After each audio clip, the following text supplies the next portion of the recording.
Hey, everybody. What's up? Welcome back. It's your girl. I'm back from Wisconsin. My first ever trip to Wisconsin, by the way, was yesterday for the Republican primary debate. And it was a way too short of a trip because one of my best friends lives in Wisconsin. So she picked me up from the airport. So sweet. Thank you, Gracie, if you were watching this. And we got to have a nice little coffee and lunch date before I worked all night. And I intend on coming back to Wisconsin if you guys are Wisconsin natives sometime very soon to see her again and just explore a new area of the country that I haven't spent enough time in. But it was such a cool experience. So thank you for your patience with us not having a stream yesterday. I was able to totally take it all in, sit on it, sleep on it, reflect on everything that I wanted to say today, and have some quality time with one of my absolute dear friends. If you missed the announcement yesterday, because we didn't stream this morning, I put this on my Instagram story. The announcement was this morning, but because we didn't stream yesterday, we are going to try something a little bit new this week to make up for our lack of a stream on Wednesday and do a Saturday morning stream that is a little bit more fun oriented, more cultural stuff. I'm really excited about it, and we would love to see you guys join us on Saturday morning for another stream because we weren't there live yesterday at the debate. I'm super excited to share my experience at the Republican debate last night. It was the very first debate officially of the 2024 presidential election cycle. I am a big politics nerd. I am all about elections. I think it's such an interesting way for people to make their voices heard, to impact policy, to impact the trajectory of our country, but even more importantly, beyond all of that, to see where culture is driving America moving forward. We believe that politics is downstream from culture, right? So wherever things that we talk about here on the stream start to influence our priorities as a country, typically end up manifesting in people's presidential campaigns, in legislation that's introduced in Congress, in court cases, and decisions in every level of the judicial system. And you can see this intricate spider web really woven, at least in America, between that relationship between culture and politics and where our priorities as a country are going to be moving forward. So the more I have kind of segregated the politics and culture thing in my content journey, the more I have realized that from a totally 30,000 foot perspective, that it really is downstream from culture. And the things that we talk about most of the time on the stream are dating and the environment and faith and crazy TikTok trends and indoctrination happening in schools and things happening in day-to-day life that impacts every single one of us far more than a bill on Capitol Hill or something stupid that the president said, because let's be honest, we could talk about that every day, but would it even really be interesting? Probably not. There's a million other shows that do exactly that and a million other pieces of content that do exactly that. But I love that I'm able to see that differentiation between what happens in politics and culture and know that those things that we talk about every single day are directly influencing our politics, our political system, our system of governance, and what the free world, what the United States of America and our political system, but also just the Western Hemisphere in general is going to look like within the next several years. So really interesting conversations to be had today, and I'm really excited to share all of it with you guys. If you are new to the stream, please take a second and introduce yourself to us and let us know where you are watching from in our live chat over on the side. We would love to have you connect with all of our other viewers and myself because we want to build as authentic and real sense of community as possible on our little corner of the internet here, especially if you are new here from Instagram, because Instagram has just decided to pop off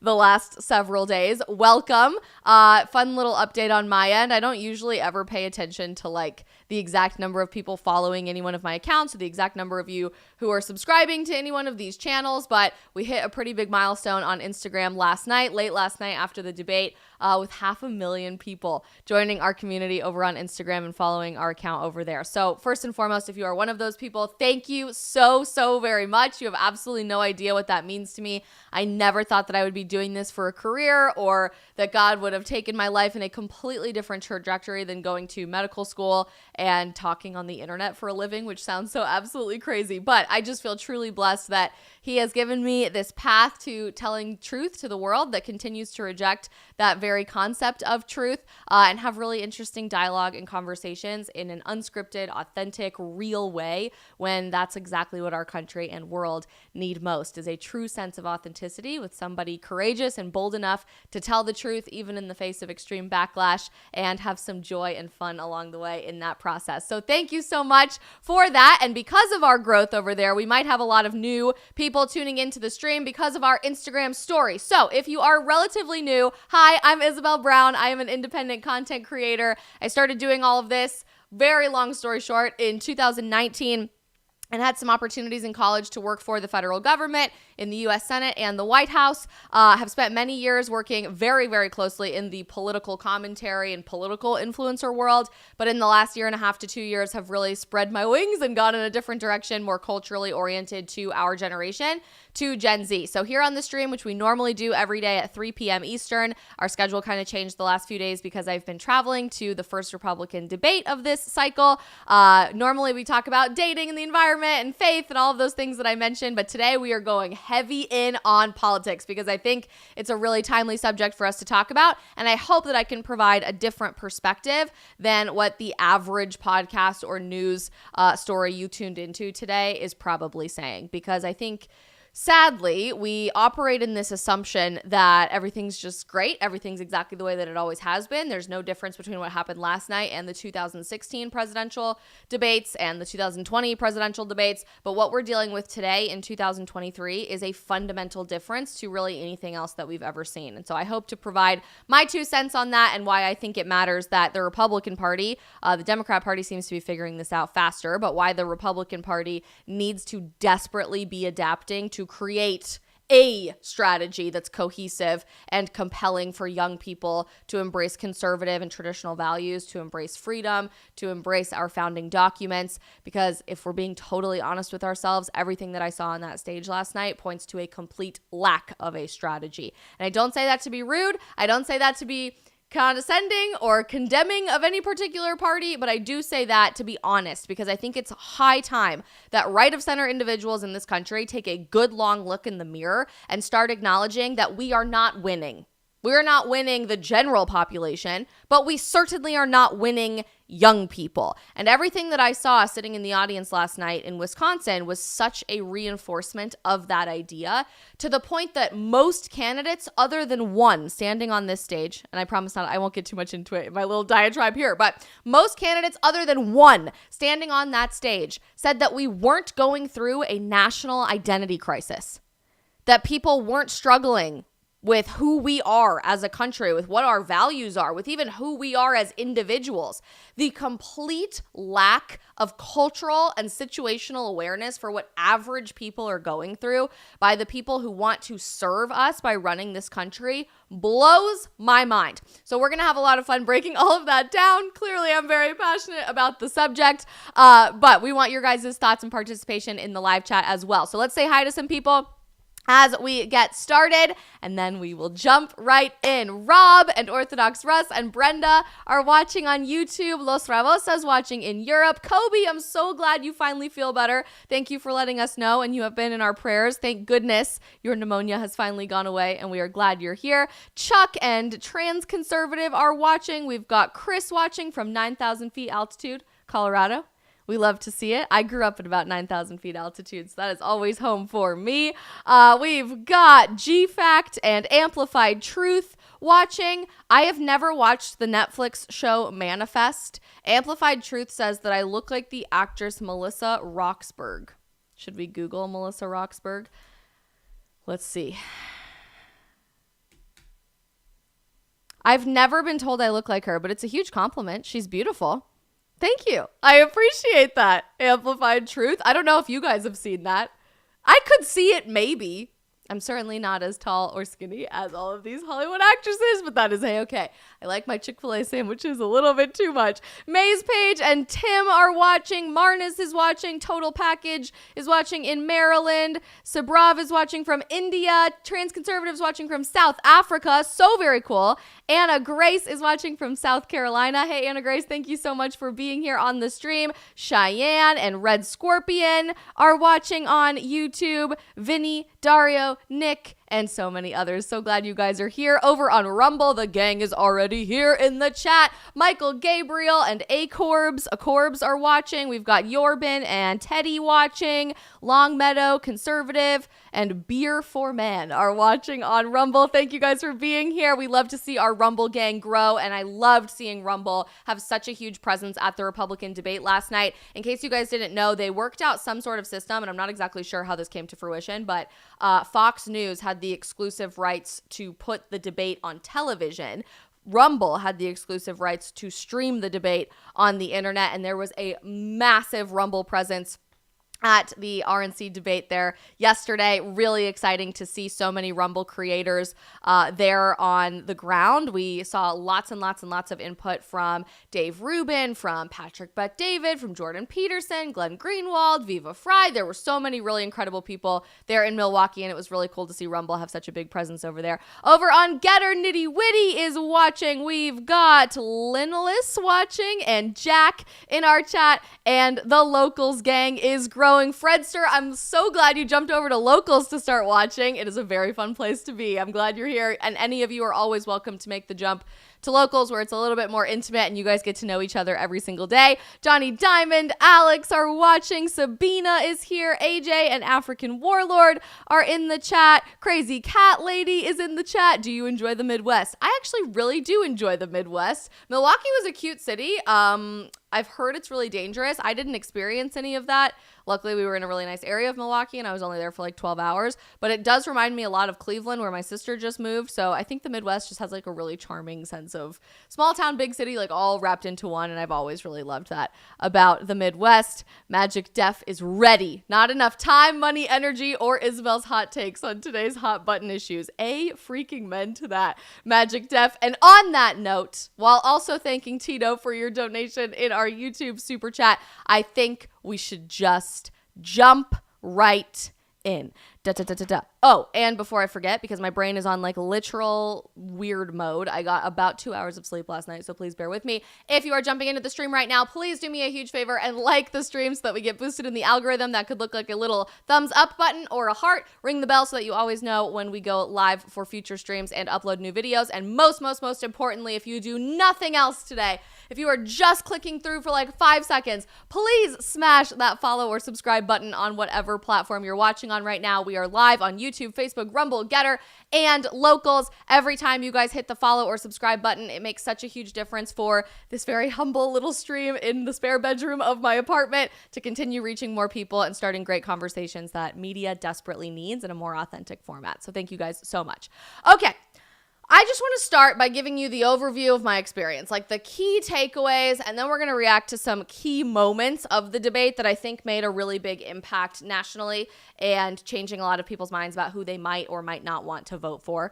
Yesterday was fascinating because I walked into the debate expecting that it was kind of going to be a little bit lackluster, with President Donald Trump saying that he wasn't going to attend the debate, which I personally was really disappointed by. You might disagree with that, and please don't take that as me having some sort of indictment against President Donald Trump, no pun intended. There's literally, you can't see it, it's right out of frame, but there's literally a framed Newsweek magazine sitting right there on my bookshelf where I was wearing a MAGA hat and was on the cover of Newsweek magazine for the 2020 election, representing the Gen Z voice at the time. We were like a brand new voting bloc for former President Donald Trump. I worked in former President Donald Trump's 2018 White House intern class. I have been a very, very vocal supporter of the former president, but I was really disappointed to see him not attend the debate, to be honest with you, and I've been pretty outspoken about that as well. I realize why people said it was a good choice for him not to show up, but it's really difficult for me to make the case that you are the people's president if you are unwilling to show up for the people. Like, a debate is quite literally the most authentic, real-time, honest format that we are ever going to see you. And throughout all of his political career, President Trump has really shined brightest in debate format. We saw it first when he was polling in third and nobody took him seriously in the 2016 primary debates. That's when we got Line 10 and all kinds of other really fun moments. We obviously saw that shine through in the Trump versus Hillary debates. Like, those were iconic moments because you'd be in jail. And so many others that I think really created this archetype image of who President Trump was and shattered the expectation that you had to be this polished, polite, very well scripted, very robotic presidential material Republican in order to get the nomination for the Republican Party, which really shook up the entire nature of American politics as a whole, again, because of Donald Trump's appearance and performance at debates specifically, not necessarily just online, not necessarily just at rallies or in speeches, but at debates. So I was really disappointed that he chose not to come. I understand why he did it. I'm not oblivious to that fact. I also understand why X, I can never stop calling it Twitter. I'm never going to stop calling it Twitter. Why Twitter and Tucker Carlson decided to air the interview at the exact same time as the debate. That's the game of politics, and ultimately politics is a game. But I do think that if you want to keep showing up and you want to keep retaining the respect of the people that you are trying to serve, and you're calling yourself the people's representative or the people's president, you at the very least owe it to the people to show up and be there and to be their voice. So I was wildly disappointed in that. And because President Trump decided not to come and said, I'm not going to be participating in this, I just have no interest in it, I expected it to kind of be a little bit lackluster, going back to the really polished, presidential, robotic, polite debates of years past and election cycles past prior to Donald Trump taking the debate stage in 2016, I guess 2015, going into the 2016 election. But instead, I was really pleasantly surprised. There were a lot of standout firestorm moments on the stage last night with the 8 individuals that were there. It was a fascinating conglomeration of people that were there. Everybody from the governor of North Dakota, who, bless his heart, is just the sweetest, nicest small town man on the face of the planet. Doug Burgum, you have nothing but my utmost respect, who, by the way, broke his leg playing basketball the night before the debate and wasn't sure if he was going to be able to make it. He was probably in extreme pain while he was standing up there, but made the most of it and gave some great shout outs to small town farming communities, which we love, all the way up to the former Vice President of the United States, Mike Pence.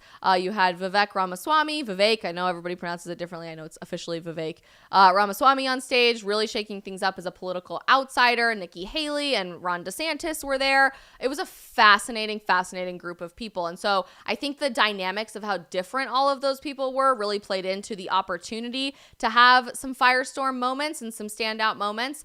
But ultimately, I was sitting in this big basketball arena auditorium, and I was sitting right over to the stage. Hang on 2 seconds. My sweet fiance is calling me, stuck at the airport. Hi, I'm live right now. Are you okay? Okay, I'll call you right back. Bye.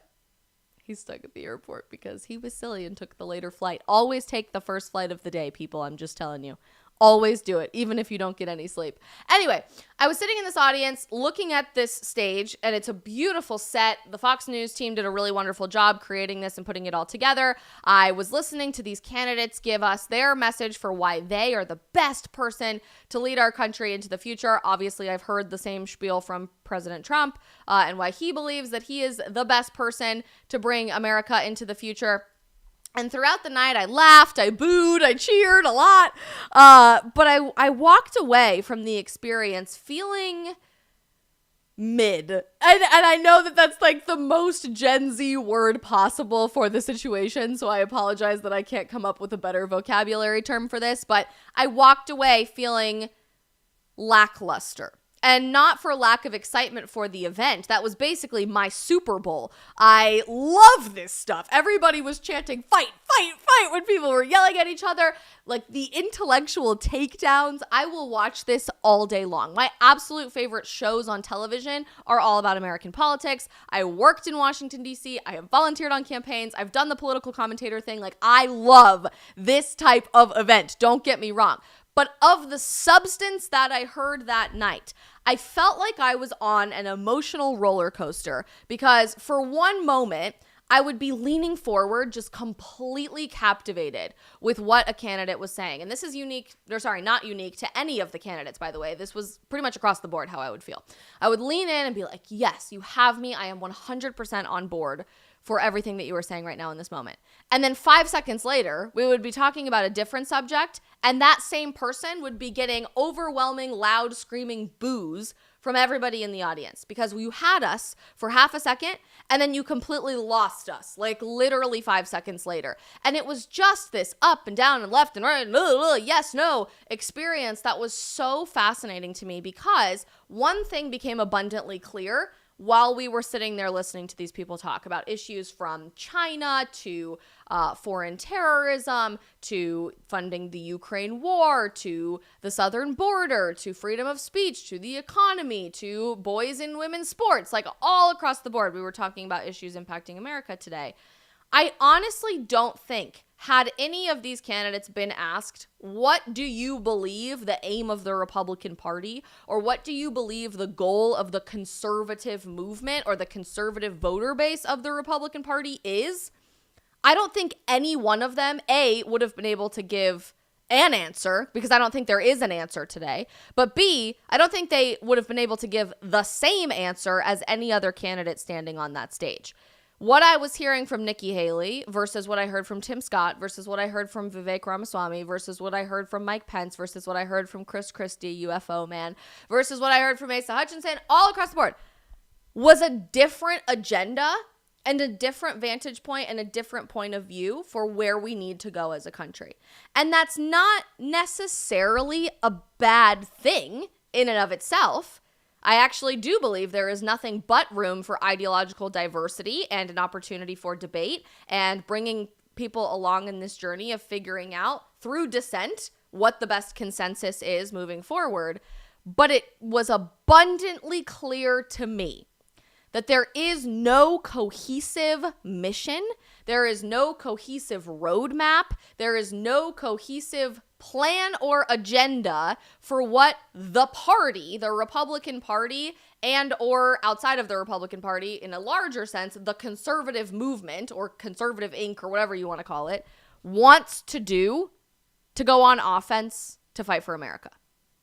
There's no blueprint. There's no agenda. There's no roadmap. Everybody has their own thing, and some people care about some issues more than others, and that's fine. I'm all for that. But it is to the point that we're really masquerading as one party, but every candidate up there could have been running for their own party last night, which is fine. I don't have a problem with that. I call for the end to the two-party system all the time. But I don't think any one of the people standing up there, and I don't think it would be true for Donald Trump either, who chose not to be there, captivated with everything that they said a single person in that audience. I think every person in that audience experienced this tumultuous, whether they want to admit it or not, tumultuous emotional roller coaster of, yes, you have me. I am there. I want to support you. This is like church. Can I get an amen? To 5 seconds later saying, ooh, you really lost me. Ooh, or even just boo, which there was a lot of in the audience. Did I partake? Yes, 100,000%. So it was a very fascinating, bizarre, tumultuous experience to be sitting there in the audience. That being said, there were many standout moments that I think were important. I do think there were clear winners and losers walking away from the experience, and I'll give you my thoughts about that. But overall, the message that I want you to take away from everything that we are about to unpack is this. If the Republican Party, and even bigger than the RNC and the Republican Party, if the conservative movement, if right of center, sane, independently thinking people in this country cannot create that roadmap, cannot create that consensus for what we want to do, how we're going to get there, what we want to accomplish, what our values are, and then, after that fact, sell that to the next generation, to people under the age of 50, to people who are naturally skeptical of everything that any politician is going to tell them, they're going to die. The party's going to die. And I don't say that lightly. I don't say that to be hyperbolic. I don't say that to just get a lot of a rise out of people. I say that because we have continued operating in the last several years, and I was incredibly critical of this going into the midterm elections last November, on this assumption that we are the party who is still not tired of winning. Are you tired of winning yet? Are you tired of winning?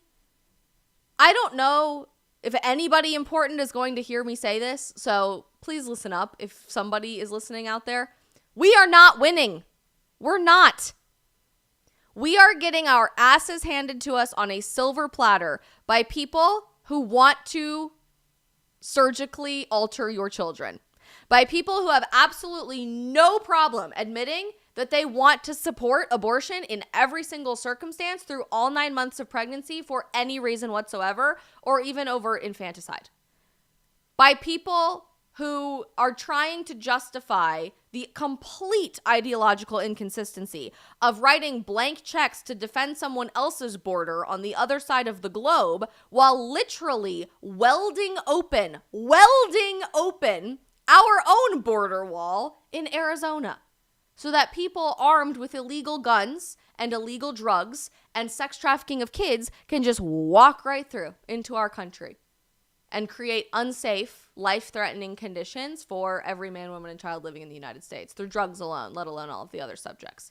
By people who basically have allowed their party to be hijacked by the vocal minority so much so that they are so progressive to the point of being so progressive for the nature of doing it that they won't apologize for anything. They will say just about anything.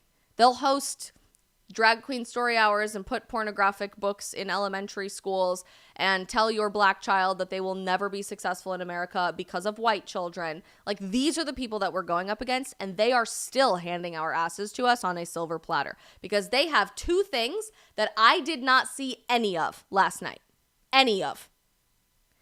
I say this as a scathing indictment, not to be mean, not to point the finger and say, you suck, but because I care enough to be honest that we have an opportunity to look in the mirror and say, this is not working, so let's fix it. The left has two things that the Republican Party and conservatives do not have today in America. The first is a roadmap of what they want to do. Despite having slightly ideological inconsistencies and differentiation within the Democrat Party today, I say slightly because the average Democrat today is not a liberal. They are overwhelmingly leftist, but they don't agree on every single issue across the board, right? No human being could.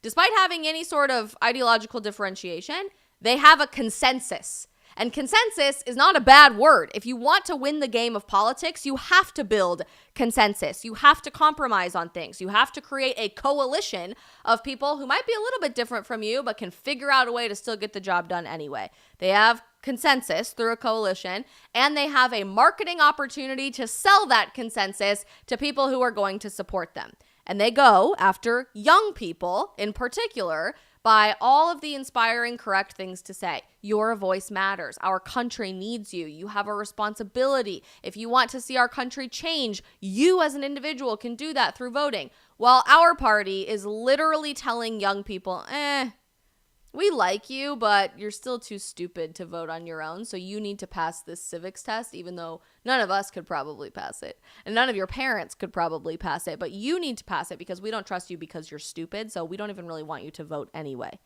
And we think that we're selling our ideas to young people, to what is soon to be the biggest voter bloc in the history of the United States of America, with 70 million people who are voting, by the way, in record turnout rates, even in midterms.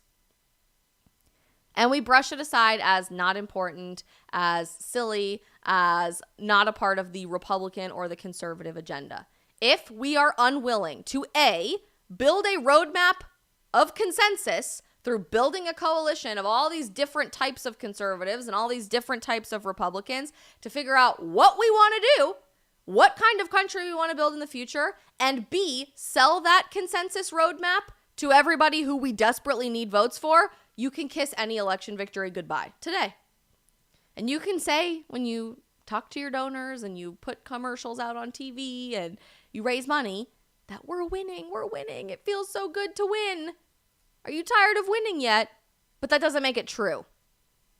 And I think we owe it to ourselves to embrace the brutal, honest truth, to say we're not winning, everything we're doing kind of sucks, actually, so that we have an opportunity to make it better, to actually make a difference, to sell better ideas to people who are looking for something to believe in, who are in the midst of hopelessness, who are in the midst of record inflation and they can't afford to provide for themselves or their families, who are struggling to get jobs, who are struggling to buy a house, who are struggling with their own identity and our national identity and a lack of faith, who are struggling with lies being sold to us as truth. It is easy to fix these things, but we have to be willing to look at ourselves in the mirror and say we have to change what we are doing if we want to get there. It was a harsh realization walking out of that arena feeling that way, feeling aggressively mid. But it was an honest assessment that I hope people take into account based on the response that I'm seeing largely on social media. Do I think that they're going to take those things into account? No, because honestly, not a single Republican candidate for president really has the right social media attentive observation of what people are saying, of what young people are saying in particular.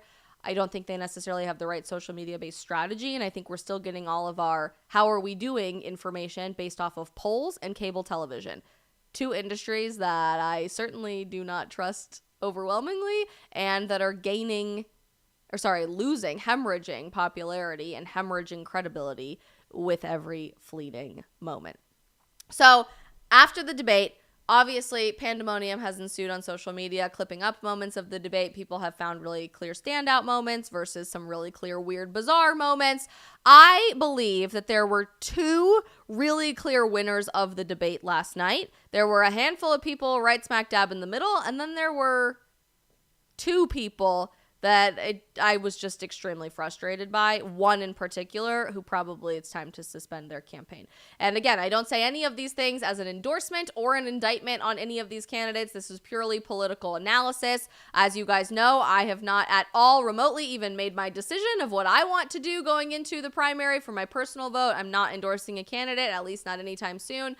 So don't hear any of this as me saying yay this person or boo this person. But based off of the attitude sitting in that auditorium listening in real time, I think there were two clear winners that emerged that really shocked me for the better with how prepared they were, how charismatic they were, and how much they were able to captivate a very diverse audience representing the American people. The first, shockingly, being Nikki Haley. I think Nikki has a really interesting reputation in Washington, D.C., that she is really polished, that she's very polite, that she is very prepared, but she came out swinging on that debate stage in this authentic, unscripted, real, raw personality that a lot of people have not ever really seen from her in the past. And it started with all of the men standing up there dressed in exactly the same suits, exactly the same ties, exactly the same lapel pin, yelling and screaming over each other. And she dropped one of my favorite political quotes of all time from the legendary Margaret Thatcher.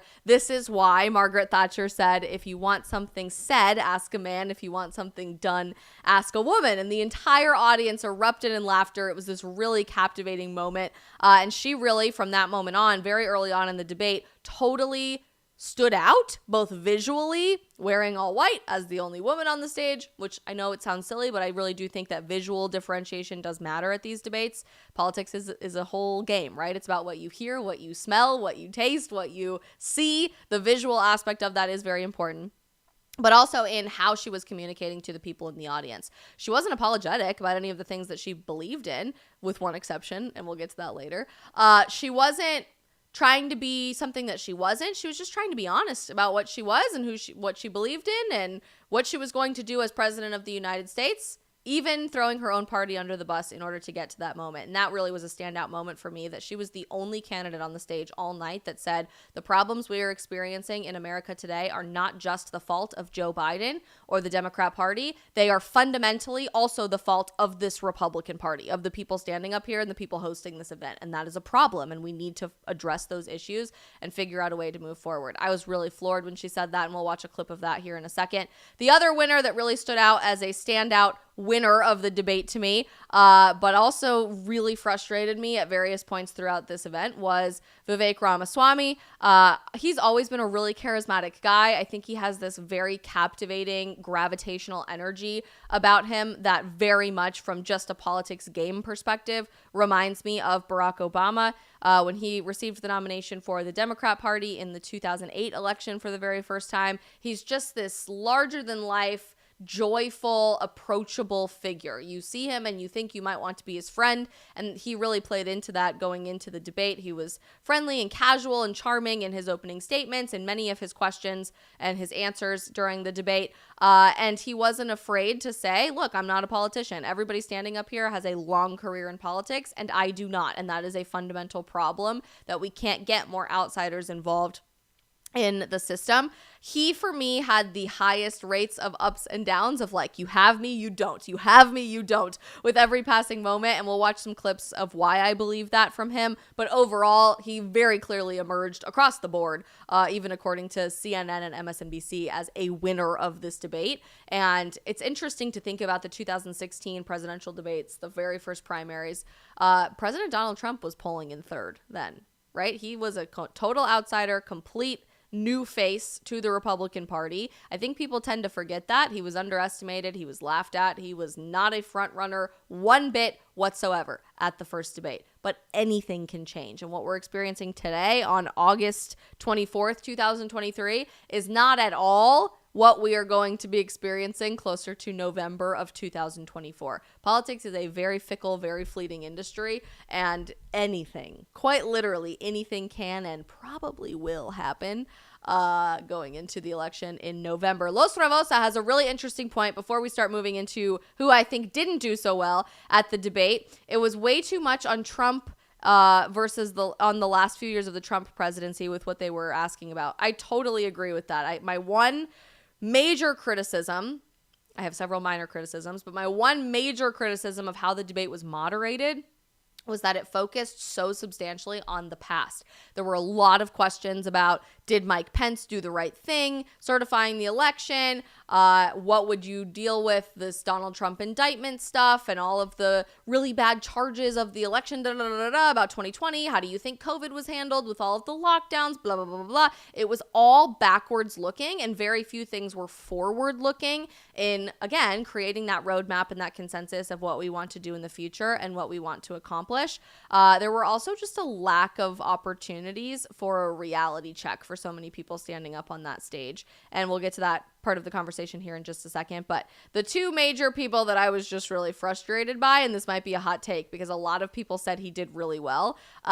For me, was Chris Christie. I'm just not a Chris Christie stan, to be honest with you. He's an interesting man. I'm sure he's a nice enough guy. He feels this need to put on this I'm a successful defendant of Republican policies against the Democrat Party thing every single time he answers a question, which feels oddly too defensive to me. And there was a lot of moral high ground superiority thrown around to all of the other candidates on the stage that just rubbed me the wrong way. He did have a few really great standout moments, in my opinion, but it was just this constant need to keep talking and keep inserting yourself into conversations that you have nothing to do with that did really, really seem to bother me. And as for who I think really it's time to end your campaign, I love the man. I think he is a very kind, wonderful individual. I've met him a few times when I was working at the White House, is former Vice President Mike Pence. He, at the debate last night, had this tendency to want to answer every single question, even if he wasn't mentioned, even if he wasn't called on, even if it had nothing to do with anything that anybody was talking about. He would jump in and say, I want to defend that. I want to say something about that. Can I talk on that? I need to defend the record of the last administration, blah, blah, blah, blah, blah. But also then throwing the record of the last administration under the bus. So it was this very weird dichotomy of I need to say something and I also need to defend something every single moment of every single question, talking over people, saying, yeah, that's right, while other people were talking, inserting yourself by saying, I need to talk about that, I need to talk about that, I need to talk about that. Alex says Pence was way too defensive. It made him look weak. There was just this odd energy about him that wasn't his normal energy last night at the debate. The audience certainly was not gravitating towards anything that he was saying. with few exceptions. And ultimately, I just think it's time for him to end his campaign. Like, this isn't going anywhere anytime soon. And the more you can narrow down the field, the more there's opportunities to build that consensus, in my opinion. So that's just my personal 2 cents. Fundamentally, there was an issue at the debate with a complete lack of awareness, both on the fact of the moderators and the people debating, all of the candidates, of what ordinary people were going through with every passing day. And after we react to some of these standout moments that I really appreciated, I'm going to show you a few of the questions that were asked and then pose a few questions that I would have loved to seen asked before we talk about how Gen Z is responding to all of it. The wrong questions were asked, essentially. We are missing the mark in what we think America is struggling with in isolation. And if we are unwilling to adapt to a new strategy, if we are unwilling to ask the bigger questions, if we are unwilling to seek out a new direction and a new path, I don't see a lot of undying hope for the party, just in my opinion. I don't say that to be mean. I don't say that to be rude. I don't say that to say I wish we fail. I don't want us to fail. I would rather us be honest today and assess all of this in real time. So, as for some standout moments, let's react to some of my favorite moments last night and what it was like sitting in the crowd. So why are you better positioned to turn around this economy that we've heard all of these voters talking about tonight than Mr. Ramaswamy, who is a successful entrepreneur nationally right now? He's beating you in the polls. This moment, when she answered this question, everyone in the audience leaned forward. Everyone was ready to get a response to this, and she delivered it perfectly. I mentioned to you that Nikki Haley was the only candidate on the stage last night who was able to say it is not just Joe Biden or the Democrat Party that has thrown this country under the bus. It is everybody standing up on this stage too. And here's how she was able to articulate that. Well, I don't care about polls. What I care about the fact is that no one is telling the American people the truth. The truth is that Biden didn't do this to us. Our Republicans did this to us too. Facts. Queen, go off. Thank you for saying that when no one else would. They passed that $2.2 trillion COVID stimulus bill. They left us with 90 million people on Medicaid, 42 million people on food stamps. No one has told you how to fix it. I'll tell you how to fix it. They need to stop the spending. They need to stop the borrowing. They need to eliminate the earmarks that the Republicans brought back in. And they need to make sure they understand these are taxpayer dollars. It's not their dollars. This was in a larger conversation with larger context about spending and the economy, that the Republican Party has grown the size of the national debt very substantially, that Republicans in Congress have introduced and passed massive spending increases and really big issues within the economic side of their obligation, within their congressional duty or their gubernatorial duty or whatever. So this was a really interesting, scathing indictment of the people standing around her. And while they're all saying this, you have Ron DeSantis, you've got Tim Scott, you've got Mike Pence. They all voted to raise the debt. And Donald Trump added $8 trillion to our debt. And our kids are never going to forgive us for this. And so at the end of the day, you look at the 2024 budget, Republicans asked for $7.4 billion in earmarks. Democrats asked for $2.8 billion. So Yikes. You tell me who are the big spenders. I think it's time for an accountant in the White House.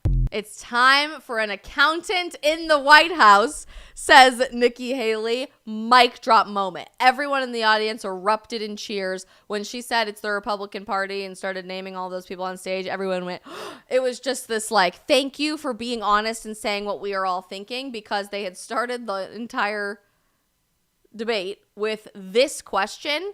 And the irony was completely lost on everyone standing on that stage. Number one song on the Billboard chart is called Rich Men North of Richmond. This was the first question asked to open the entire debate. You guys know we streamed on Tuesday reacting to this song and talking about the silent depression that America is living through. They played an excerpt of the song and asked people on the stage, why is this song so popular? Why is this the number one song on the Billboard Hot 100? Why are people struggling so much to relate to their elected officials?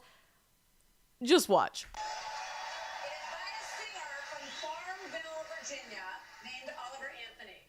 His lyrics speak of alienation, of deep frustration with the state of government and of this country. Washington, D.C.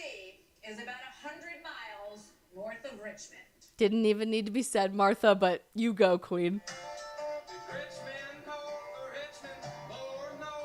We love this song. So watch these politicians listen to this song in real time. They're like, oh.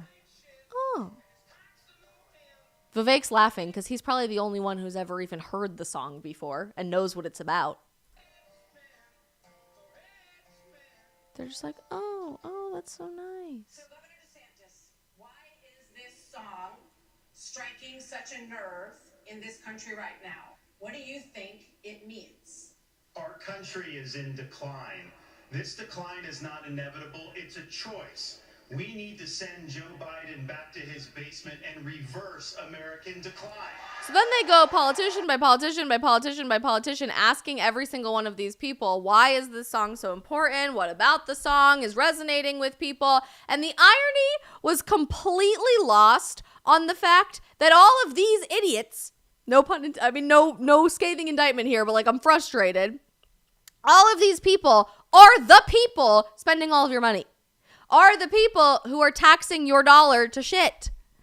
Are the people who are making these decisions in Washington about your child's curriculum, about sending $700 per family to Maui fire victims versus endless blank checks to Ukraine or millions of dollars of equipment to the Taliban in Afghanistan. These are the people that Oliver Anthony is singing about. And they're like, yeah, it's so great. This song is so great. It's resonating with so many people. Just the irony.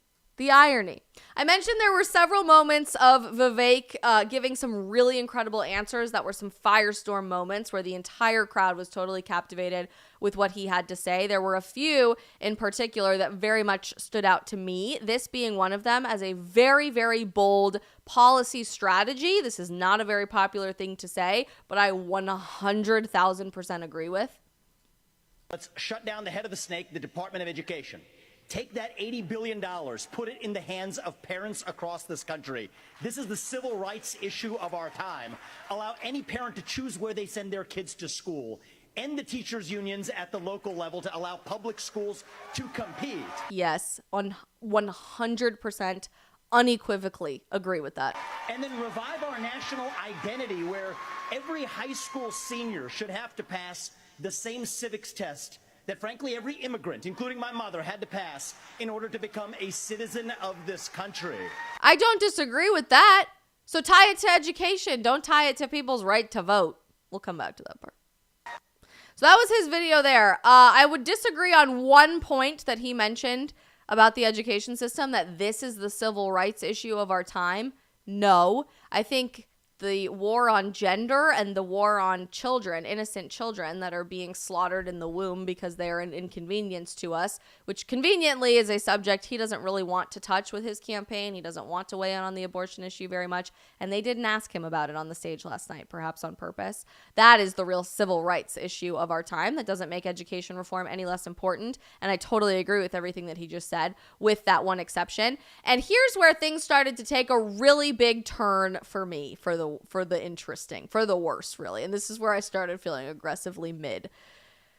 In real time on this stage, as Vivek is explaining that we are in the midst of a national identity crisis, that our country does not know what our country's values or traditions or trajectory is supposed to be, he's getting interrupted by Mike Pence, the former vice president of the United States, saying, there's no identity crisis happening in America. We know exactly who America is. Americans know exactly who America is, when that's just fundamentally so out of touch and so unaware with what the average American is dealing with in 2023.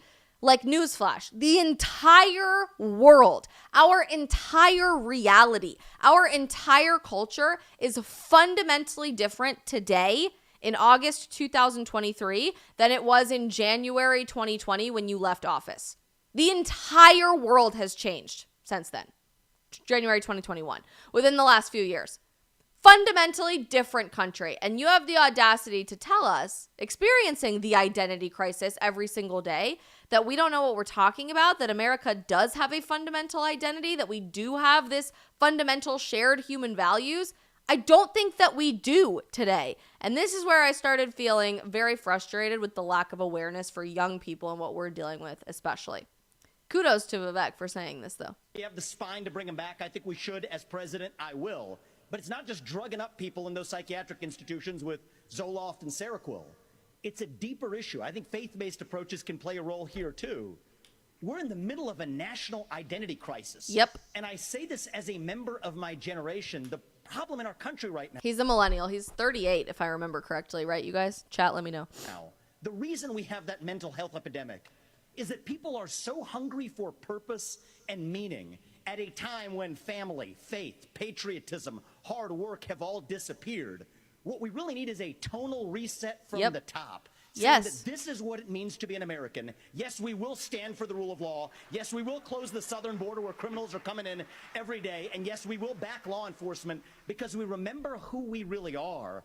And that's also how we address that mental health epidemic in the next generation that is directly leading to violent crime across this country. Did you hear that? Can I speak on that? Can I speak on that? Guess who that was? It was Vice President Mike Pence, who then proceeds to interrupt Vivek and tell him that we know exactly who America is. America is one nation under God. America is the little guy standing up. America, blah, blah, blah, blah, blah. With all due respect to our former vice president, who's a wonderful man, and I have really enjoyed every time that I've gotten to meet him. That is the single most out-of-touch response that you could have possibly had that was then echoed and nodded along with by almost every single candidate standing up on that stage to the reality that we are dealing with a mental health epidemic. We are dealing with a national identity crisis. My generation, 26 years old and under, is struggling with the highest rates of anxiety, depression, substance abuse, violent crime, gender dysphoria. We can keep going, examples after examples after examples of mental health related issues than the world has ever concurrently seen. In 2021, 1 in 3 teenage girls seriously contemplated taking her own life. And you want to tell me that we don't have a mental health epidemic in America today? You want to tell me that we don't have a national identity crisis? We have internal identity crises, person by person by person in our generation. Of course that has manifested into a national identity crisis. We can't even answer to ourselves what gender we are, let alone who we are as a country and what we want to accomplish and why we were founded and how we can bring that into the future. This extremely, excessively, and I don't say this to be offensive, but excessively like boomer perspective of, oh, these kids are just whiny. While they create this dystopian world where we're out of money, we're out of options, we're out of resources because we won't provide them to our own people while we send them to everyone else, to the Taliban and to Ukraine and to everybody else on the other side of the world except for our own citizens, where we're out of hope because we just keep screaming at each other all the time. And then they're like, oh, the poor youth, the poor crybaby children who are just so struggling. It's not a mental health epidemic. It's not a real crisis. It's just them being sad. It's just them being too emotional. It's just them being in their feelings. So then we won't even attempt to reach out to them and try to get them to vote for us because they're stupid. What is that?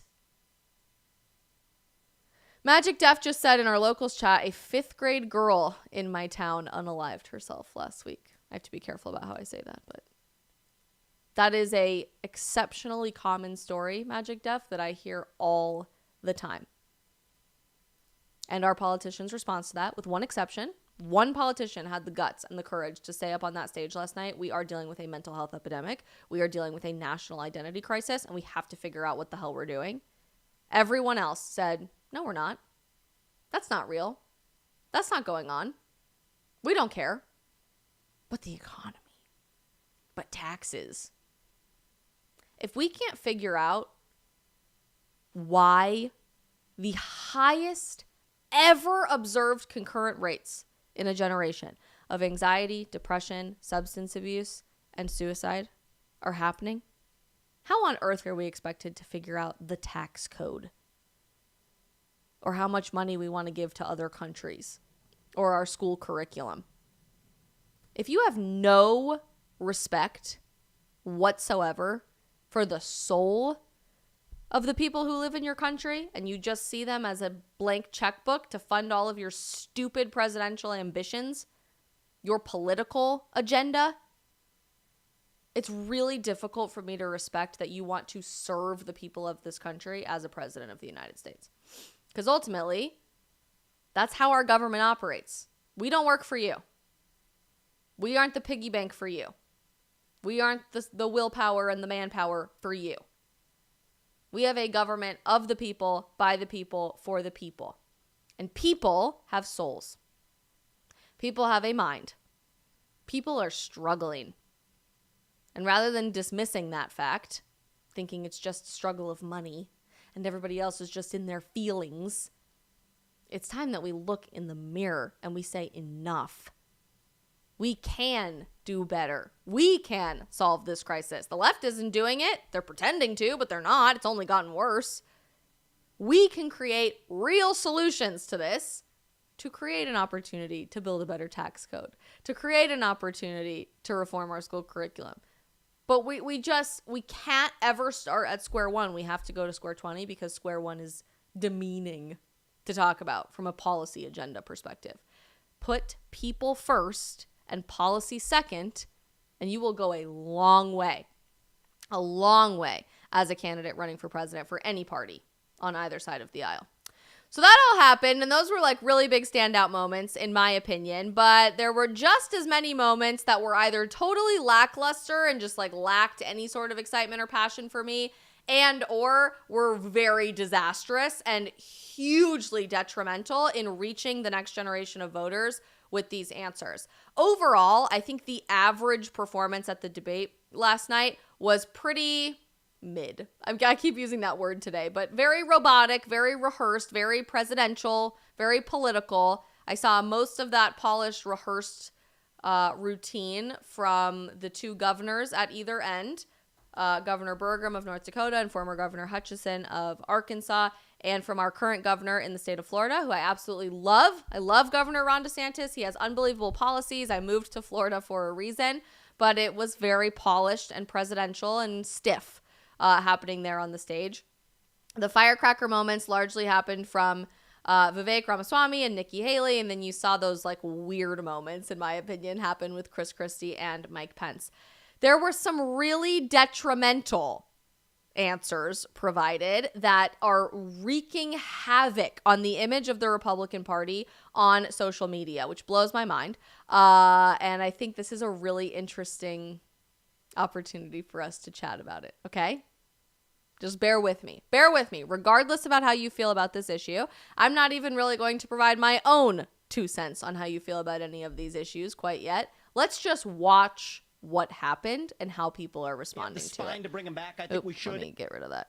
All right. Here goes nothing.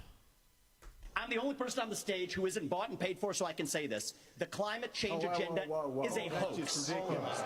Listen to what the audience had to say 2 seconds after that. The climate change agenda is a hoax, and we have to declare independence for it. And the reality is, the anti-carbon agenda is the wet blanket on our economy. And so the reality is, more people are dying of bad climate change policies than they are of actual climate change. Governor Haley, are you bought and paid? Let's rewind that, and I want you to hear exactly how the audience responded. Right before this, he had provided an answer that was so outstanding, so compelling, so interesting that the entire audience had erupted in applause. And almost instantaneously after that, the entire audience vehemently booed this answer. And there's a little bit more context to it, so we'll watch it here in just a second. But listen to the audience's response, because I think that's important. It's not just about what's being said here. It's how you're selling these ideas and selling your messaging, even to your own party. The person on the stage who isn't bought and paid for, so I can say this. The climate change agenda is a hoax. The climate change agenda is a hoax. And we have to declare independence lot of boos in that The reality audience. is, A the lot. anti-carbon agenda is the wet blanket on our economy. And so the reality is more people are dying of bad climate change policies than they are of actual climate change. Governor Haley, Of course, then our favorite has to get involved in every question that doesn't really concern you whatsoever. Chris Christie had to jump in, and here's what he had to say about that. I've had enough already tonight of a guy who sounds like ChatGPT standing up here. And the last person in one of these debates, Brett, who stood in the middle of the stage and said, "What's a skinny guy with an odd last name doing up here?" was Barack Obama, and I'm afraid we're dealing with the same type of amateur standing on stage tonight. Amateur isn't really the right word. Love him or hate him, Obama became president. The skinny guy with the weird name, amateur politician thing, that's a fine insult if he didn't become president twice. So I did find that interesting. Give me a hug just like you did to The Obama. same type of amateur. And you'll help elect me just like you did to Obama, too. Give me that The bear same hug, brother. type of amateur. hold on. Lots going on. As you can imagine, there's a lot more context to the climate change conversation and the climate change question that was provided there on stage at the debate. This was a much larger conversation with multiple questions provided to different candidates about how you would address environmental policy in your cabinet. And this all started because there was a youth question, a Gen Z question submitted to the debate moderators saying that consistently the number one highest priority issue for young voters is climate change / environmentalism, okay? From both political parties, by the way. This is the number one issue that is impacting Generation Z. I personally believe that taking action on the environment, we can argue about climate change and the labeling there all day long, but taking action to conserve our environment, to be proactive in our conservation, is not a partisan issue one bit whatsoever. In case you didn't already know this, conservation is baked right into the name and the heritage and the tradition of what it means to be a conservative in American history. Abe Lincoln was the first president ever, the first Republican president, but the first president ever to set aside public land through the Yosemite land grant during his tenure as president. Obviously, we know Theodore Roosevelt paved the pathway to create the National Park Service, and the United States of America establishing the National Park Service was the first country to do that. We've inspired the entire world to create their own national parks and set aside public land for public recreation and enjoyment and preservation of beautiful places ever since then. It was Richard Nixon, shockingly, who established the Environmental Protection Agency. Not my personal favorite government agency one bit whatsoever, but it was a Republican who said if we're going to have an agency at the federal level of government dedicated to literally everything, we should probably have one to care about the impact that we are having on the environment. It was President Donald Trump who passed the Great American Outdoors Act and championed the Great American Outdoors Act to restore the single largest package of federal funding back to our public lands and National Park Service in order to preserve our most beautiful, cherished, beloved places. And those are just a few examples from a specific presidential side of things. Throughout all of our country's history, it has been hunters and farmers and ranchers and ordinary conservative people who are taking the biggest steps, innovators in creating alternative energy sources, who are capitalist business people, taking these proactive steps in truly conserving the environment. This is not even remotely a partisan issue for our generation. It is a universal human issue for our generation to take care of this place that we've been entrusted to take care of, that we've been entrusted to steward and look over and make sure that our impact doesn't become too excessive. And it's not controversial to say that for our generation. For whatever reason, we've made it controversial to say that within a partisan perspective in America, which makes absolutely no sense to me one bit whatsoever. But there was only one answer that I was truly satisfied with on the climate change and environment perspective on that stage, and that came from Nikki Haley. She was baffled by the response of her fellow candidates standing on stage, but had a fantastic analysis that, look, of course this is an issue. Of course this is something that we should care about, but the United States is already doing all of the right things. I don't know if you know this, but we have actually cut our carbon footprint as a country in half over the last several decades. The problem with climate change or environmental disasters or whatever you want to call it is not us. We can always be asking the question, how can we leave a more sustainable footprint? But it's not us who's creating the problem. It's India and it's China, who both independently, by the way, pollute more than the rest of the world combined. They dump more plastic into the oceans. They create more carbon emissions. They burn more coal. They have more deforestation. Like, there are countless issues in both China and India, in pretty authoritarian, totalitarian political systems where there is no checks and balances opportunity to elect new people in very easily, that are destroying the environment for the rest of the world combined. So if you're serious about taking on this issue, it means calling out people on other sides of the globe and saying, you need to change your behavior because we are doing just fine. It was a great answer. I thought it was really fantastic. And of course, the answer from Vivek is wreaking havoc all over the internet. So when I landed midday today flying back, and while I was sitting on the plane with some Wi-Fi, I started scrolling through TikTok just to see how Gen Z was responding to the standout moments of the debate. And of course, that ranked as the most controversial answer provided of the night. In my opinion, the most devastating answer of the night in reaching new potential voters that could totally be on board with your campaign,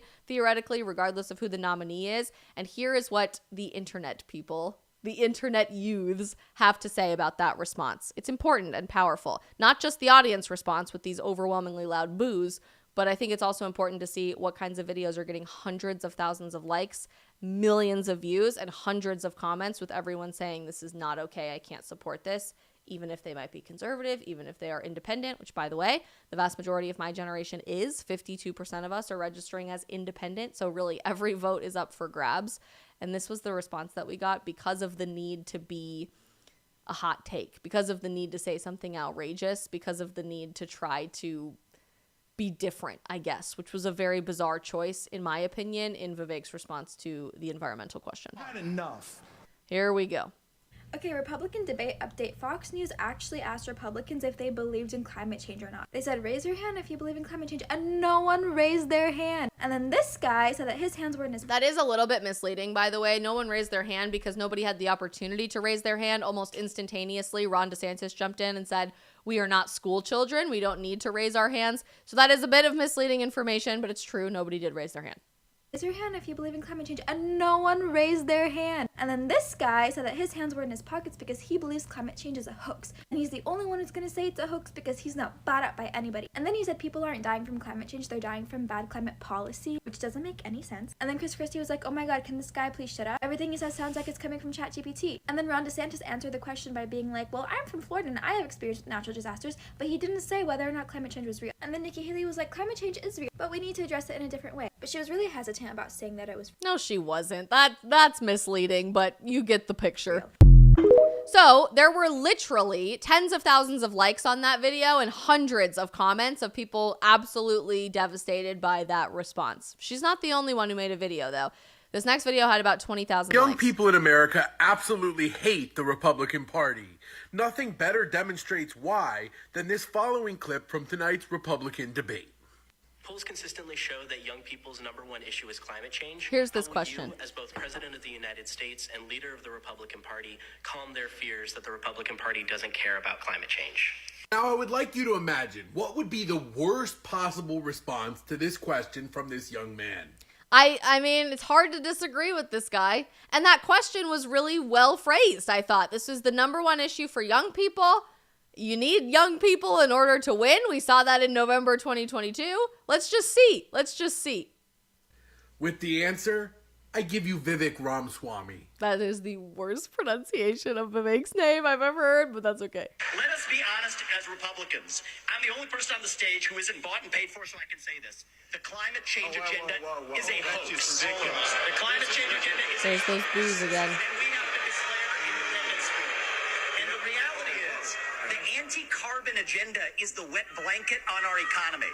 And so the reality is, more people are dying of bad climate change policies than they are of actual climate change. Wow, I guess there's a reason that Vivek Ramaswamy wants to raise the voting age to 25. He was asked by a young voter how the most important issue to the young voter It's hard to argue with this guy. is climate change, and then responds that climate change is not real and that more people are dying of policy to help climate change than dying of climate change. Wow, well done, Vivek. It's people like Vivek that are doing their part to contribute I can't stop laughing at how he pronounces Vivek's name. That's like really bad. Dude, come on. Just basic Google. to the fact that the future of America, it's very blue. Sadly, I might have to agree with that. And I don't want it to be. I don't want it to be very blue.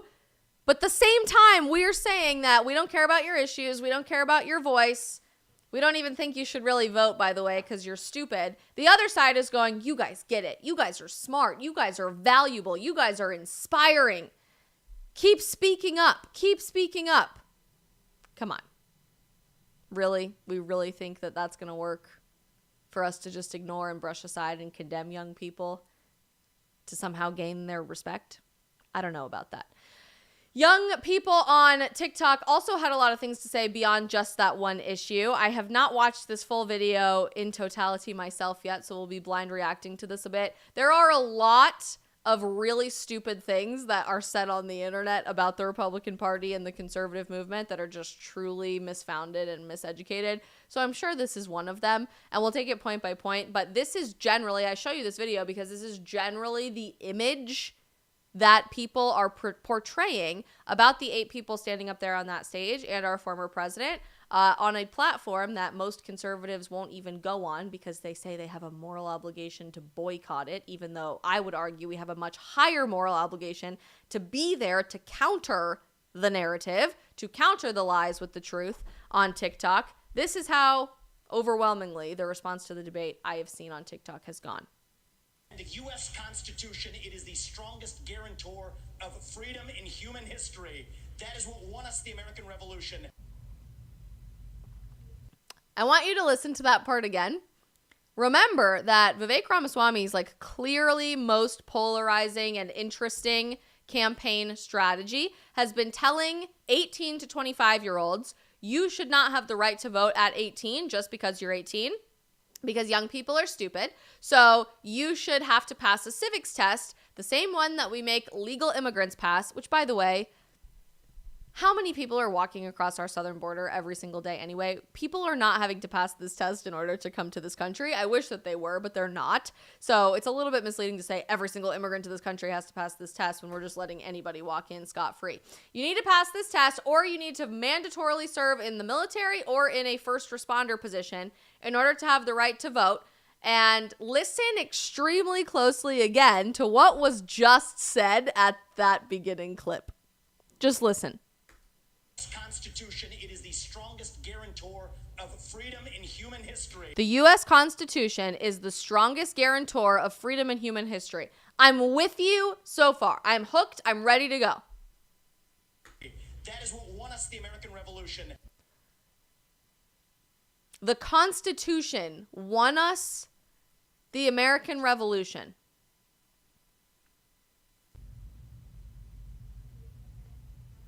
This man really just said that the Constitution is what won us the American Revolutionary War. The American Revolutionary War ended in 1783. It sure did. It sure did. The Constitution that we live under today was written in 1787, and it went into effect in 1789. Okay? He's getting those facts wrong. He misunderstands American history. But this man said an hour ago in the debate that he doesn't believe that people should have the right to vote unless they pass a test based on their knowledge. Not all people, just 18 to 25-year-olds. Of American history and civics education. What a fucking hypocrite. This guy tries to sound smarter than he is, but he's not very smart. Again, not my words, words of this TikTok creator, but interesting. Top 5 most chaotic moments from the first Republican primary debate. Let's go. Starting off really strong, I'm still trying to decipher this story that Ron DeSantis told about this woman named Penny. Oh, I already know. I'm not gonna like this girl one bit. Let's go, girl. Who survived 5 abortion attempts and then was found in a pan on the side of the road. I have so many questions, like Penny is the mother, Penny is the fetus, Penny exists. The rest of the abortion discussion obviously included the Republicans' favorite refrain that Democrats want to abort babies up until the moment of birth. Have you guys noticed this weird newfound backlash with the left? Every single TikTok account that I follow, every single mainstream media outlet that leans left, like there's just this new created consensus on the left that they're like, we don't support late-term abortion. We don't support late-term abortion. Late-term abortion is a made-up term. Of course they do. Look at the laws in California, in Maryland, in Colorado, where I grew up. Of course they support late-term abortion. And that term has been in use since the abortion industry came into fruition, period. They're like, we don't do that. We don't do that. That's new. That is very new in a post-Roe v. Wade America. Which continues to be disconnected entirely from actual women's lives. And that disconnect has started to show as abortion lands on multiple ballots and keeps getting affirmed by states over and over again. Number 2, raise your hand if you would continue to support Trump even if he was convicted of a crime. 6. That's actually not the question that was asked. I'm glad that we have this video in here, even though I haven't seen the whole thing. I do not like this girl one bit because she's misrepresenting everything that happened last night at the debate. That was not the question asked. The question asked was, in order to appear on this debate stage, you had to sign a pledge in order to say that you will support the eventual nominee of the Republican Party, even if that person is not you. Obviously, former President Trump wouldn't sign that pledge. It's one of the reasons that he wasn't on the stage. But they were asking them if they would honor that document that they all had to sign in order to stand up there, not whether or not he was convicted of a crime, if Donald Trump was the nominee. Out of 8 said yes, but the answer here, despite being totally out of step with the majority of America, is not what's weird about this. It was this motion of the ocean on the hand raising. Ramaswamy was definitive and then snowball effect. That's true. All of them, but like especially Ron DeSantis, were like bombastic side-eyeing around to see where everybody else was going to land on the issue. She's not wrong about that. Before committing definitively themselves. Like, are you kidding? Like, it's giving when your mom teaches you about peer pressure as a kid, like, oh, if your friend jumps off a bridge, will you too? Number 3, literally one person firmly acknowledged climate change. I told you this is everywhere.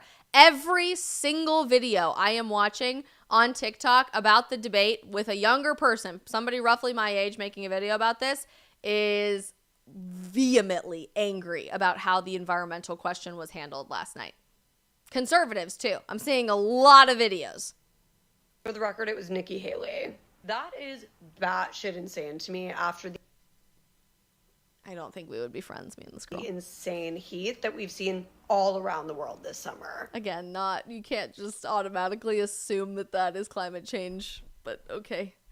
And for Vivek Ramaswamy to go as far as saying, actually, climate change is a hoax. What did I say? Sheesh. Good luck selling that message with young voters. What did I say? Number 4, speaking of Vivek, he was the agent of chaos tonight. And I mean, someone had to be in the absence of Donald Trump. And you could really just feel and actually see just how grating his personality was on all of the other candidates by the end of the night. No, like they were so over him. Like Nikki Haley dead up. Is this girl drunk? Chat, weigh in. Frostfang says she just sounds like she's Californian. She might be a little buzzed right now. I'm getting that vibe. I think she might be. Sabina says possibly. Looked at him and said, "You have no experience in foreign policy," and she's talking awfully slow. It shows. Hair flip, kinda. Number 5. Kobe says, I need to talk like this girl for the rest of the stream or you're unsubscribing ASAP. Please don't leave. I don't want to talk like this girl. I have a brain. Chris Christie getting a question about UFOs in the Okay, that was the best part. Chris Christie got the last lightning round question and it was about the UFOs. It seemed appropriate. Well done, Fox News and Martha McCallum for that. Round after everybody else got questions about like faith and military service and kind of serious things like that. He was pissed AF, and rightfully so. I would be annoyed too. I would have run with it. Be different. Have fun with it. This was an event that struggled to make a lot of clear points about why this specific group of people should really matter on a national level. So I guess we'll get them next time. So clearly I'm not on the same page as that girl whatsoever, but I show you these videos for a reason, because this is the archetype image of the Republican Party, of the conservative movement that is being painted on the internet. Sadly, very few people are talking about what happened last night from an honest perspective and from a supportive perspective and from a positive perspective on platforms like TikTok, on platforms like YouTube, on platforms like Instagram Reels, where I try to spend most of my time, in places where my generation hangs out, because you can never attempt to change someone's mind if you are unwilling to have the conversation in the venue where everyone already is. That is just reality. And so our lack of coherent messaging for young people last night, our disastrous slap in the face answers for young people last night, and now this hollow echo chamber on TikTok about the Republican Party hating young people and young people hating the Republican Party has created this like perfect storm after the first presidential debate that is really concerning to me about what we need to do as generally right of center, free thinking individuals to capture the minds of this very independently minded, very naturally skeptical, very looking for something to have hope in Generation Z, where there is nothing but opportunity, but we seem to already be squirreling the opportunity to do that. So my key takeaway from everything that we experienced last night is this, and you might like what I have to say, you might really not like what I have to say, and that's okay. I'm not going to be offended by that. You don't have to agree with everything that I'm saying today. You are more than welcome to think this girl is batshit crazy. She has no idea what she is talking about. She doesn't understand politics at all. I'd say you're a bit miseducated on my past in politics and just how much experience I have in the industry, if you truly believe that, but you are more than welcome to believe that for yourself and to disagree with everything that I'm saying. I say this, though, because this is what I have said for a year before the midterm elections, and now we'll say for 2 years going into the 2024 election, with all of the frustration in the world, because I feel like I am just shouting into the abyss of nothingness on the internet and not getting any of the right people's attention in saying this, by desperately needing to try something new if the Republican Party or if the conservative movement wants to have any opportunity to continue surviving into the 2020s and beyond, period. We have a fundamental lack of awareness and a fundamental misunderstanding of what culture, not politics, not legislation, not who's running for president, but culture has become in America in 2023. 7 out of 8 of those people standing up there did not agree that there is a mental health crisis in our generation. Very few people talked about men in women's locker rooms. One person brought that up, and that was Nikki Haley. She got a question about it, but she reinforced it. But one person brought that up.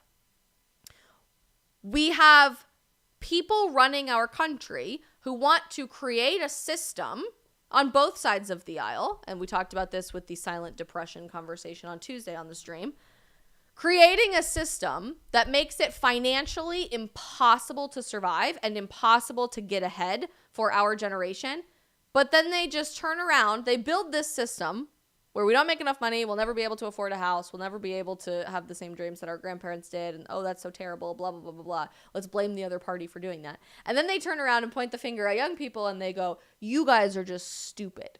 You guys are just financially illiterate. How could you not know how the economy works? How could you not know how taxes work? Well, guess what? You built a Department of Education and a curriculum that intentionally didn't teach us those things. So we're stupid, but you didn't teach us any of that? So we're now having to seek that out on our own? Okay, please continue going off, establishment politician. People on that stage kept saying over and over and over again how it's time for a change. It's time for a change. It's time for a change. When with one exception, every single person on that stage has had an entire career in politics. Every single one of them. Governor positions, Congress positions, in the House of Representatives, senatorial positions, Vice President of the United States. Every one of them has a career in politics but one. But they still keep coming back to keep running for president every few years, to keep going on a debate stage to tell us something needs to change. The system is broken. The people running the system are broken. When you are the people running the system. I feel like I'm just being gaslit all the time. And on several positions in particular, not just brought up at the debate, but over the last few years, I've just seen such a fundamental lack of understanding or awareness of what it's going to take to captivate the interest, to even pique the interest of our generation entirely. And it probably will cost Republicans the youth vote if we are unable to really seriously talk about it and really seriously create a strategy around it. First and foremost, we have got, this is most importantly, we have got to stop telling young people that they are stupid just because they are young.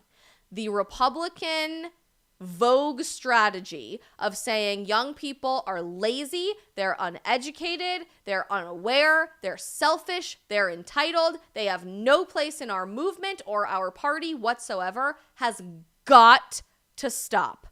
It is not remotely based in reality. It's not true. Young people are the most educated. Gen Z is the most educated generation the world has ever seen. Generation Z is voting in massive record turnout rates in every election that we've had the opportunity to vote in so far, to everyone's surprise. And by the way, we're trending more conservative and more Republican every time we vote. From 2018 to 2020 and 2020 to 22, there is like a direct, beautiful upward trajectory line on exit poll graphing with how much young people are trending more conservative and more Republican. Largely because we're tired of the left running every single part of the American cultural system that we've grown up in.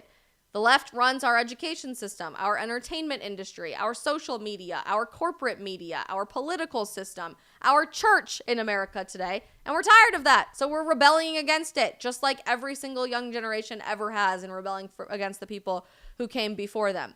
That doesn't make us lazy. That makes us the opposite of lazy. We're choosing to do something about our broken culture that those before us have continued to build and blame on us over and over and over again. We are taking the reins back, and we are taking on an active role of participation and leadership in defining the future of American culture. One political party seems to be welcoming that with open arms. They're encouraging it, they're inspiring it, they're fostering and catalyzing it, and that is the Democrat Party. While more people, most people, the majority of people on the Republican side of things keep laughing and rolling their eyes and chuckling, saying, oh, that's cute, but you're stupid because you're young. Age does not automatically confer wisdom. Experience confers wisdom. There are other things that can confer wisdom, but age is not the automatic defining moment of wisdom. I think you can see that in maybe our president of the United States and many of the half-dead individuals currently running Congress that we talked about earlier this week on Monday. Experience determines wisdom. And I would argue I know far more 26, 25, 24, 22-year-olds who have had a larger wealth of experiences than many 85-year-olds in this country. That's not an ageist thing. That's just a reality thing. Wisdom is gained through experience, not age, and Generation Z is not stupid just because we're young. We're not apathetic or lazy or entitled just because we are young. We have got to stop reinforcing that narrative if we even want a remote chance in hell of bringing conservative, right-of-center traditional ideas to a generation that could desperately benefit from hearing them. Who need that, who are looking for purpose. We're looking for something bigger to have faith in, and we're looking for a different direction to take our country in. Particularly telling young people, you're so stupid that you shouldn't vote unless you pass a test, but none of us need to pass the test. I guarantee you, go tell your parents to go take the citizenship test. I'd be curious to see how many of them would pass it. And then you take it. It is not the fault of Generation Z that our education system has been so broken that a lack of civics understanding has become the norm. It's not our fault. So why would we be punished for that? and chosen by the individuals running our political party to be cast aside for that, to be condemned for that, by having our voting rights completely taken away. If you want to empower people to get involved in the process, if you want to empower and inspire people that they have the key to bringing this trajectory forward into the future, the worst possible thing that you could tell them is, well, you're just too stupid to do it on your own, so you got to take a test anyway. I would be totally on board with Vivek's proposal of making people take a civics test in order to vote if it was equally applied to everyone rather than just 18 to 25-year-olds, which is the most bizarre differentiation of age I've ever heard, because we're not advocating for changing the age of adulthood. We're not advocating for changing the age of sexual consent. We're not advocating for changing the age of gun ownership or enlisting in the military or property ownership or paying taxes. Just voting, which tells me you think that young people just aren't going to support you, probably, which is a really damaging precedent to set. And I could be totally wrong about that. I would love to ask Vivek directly about why he has that position and if he'd be willing to apply it to everybody or just get rid of it, because I think it's a really damaging place to put the Republican Party in if you're trying to seek out young voters. So we've got to stop telling young people they're stupid. Period. End of story, number one. Number two, if you want to have a new generation rally around you and your causes, it starts with acknowledging how bad things have gotten, particularly with the mental health epidemic that is happening in our country. The inmates are running the asylum.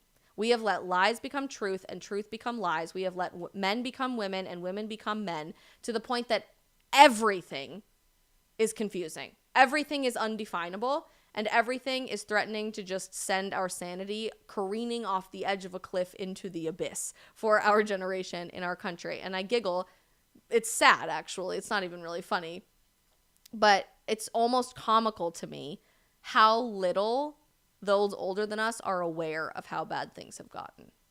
They don't see what we see on social media. They don't hear what we hear from our teachers in our classrooms. They don't watch the TV shows that we watch that continue to reinforce these ideas over and over and over again, to the point that I mentioned earlier, that in 2021, 1 in 3 teenage girls seriously contemplated taking her own life. That's how bad we have allowed the mental health epidemic and the lunacy and the upside down lies becoming truth become in this country, while everyone in positions of power, with very few exceptions, laughs and says that's not a real problem.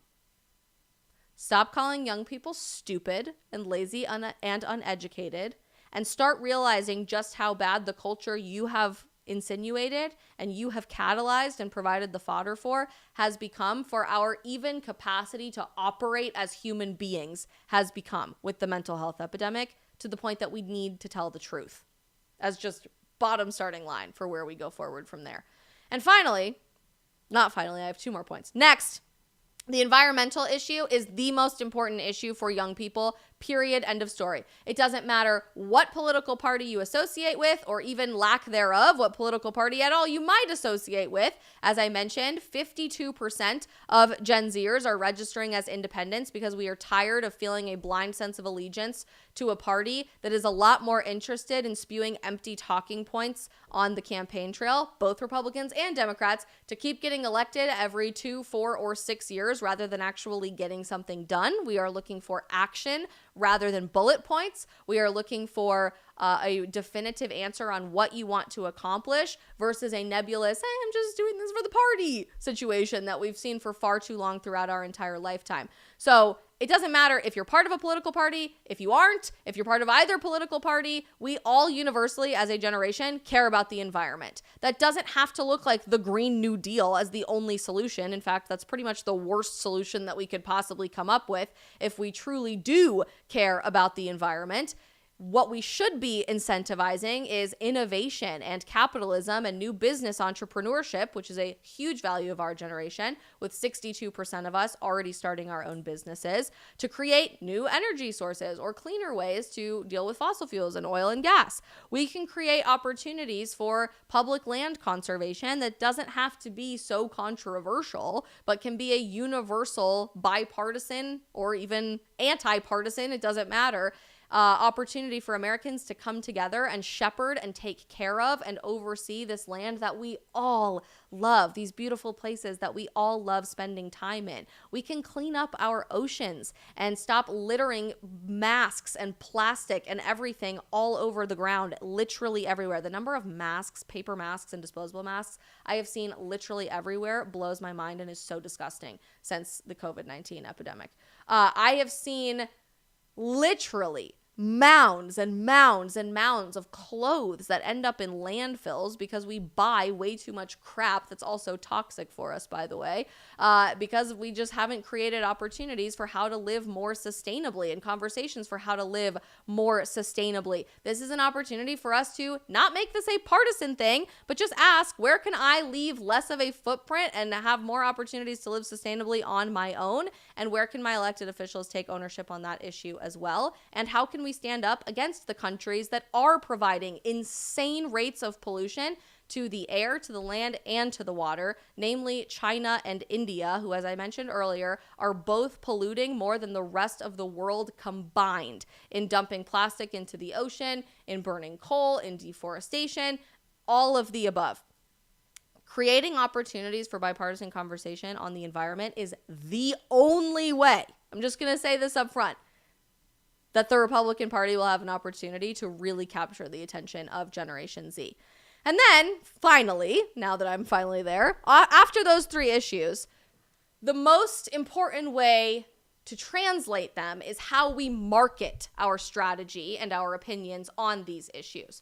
Currently, there is little to no marketing strategy at all for bringing good, conservative, traditional ideas to my generation, who would gladly hear them, by the way, because we're literally miserable. We're all anxious. We're all depressed. We're all feeling faithless and hopeless, and we're looking for something to have a bigger sense of faith in than our very, very broken culture. We can communicate the ideas of the nuclear family, of homeschooling your children, of states' rights, of lower taxes and higher rates of entrepreneurship. We can communicate our nation's history and civics and why Western civilization is important to preserve in the future, why freedom is a value that is not universal around the world, and it's not just a right for us, but a privilege that we need to continue stewarding in exciting and cool and innovative and wonderful ways. But we are still so out of touch with how information is spread that we refuse to go where young people are to share those messages in the first place.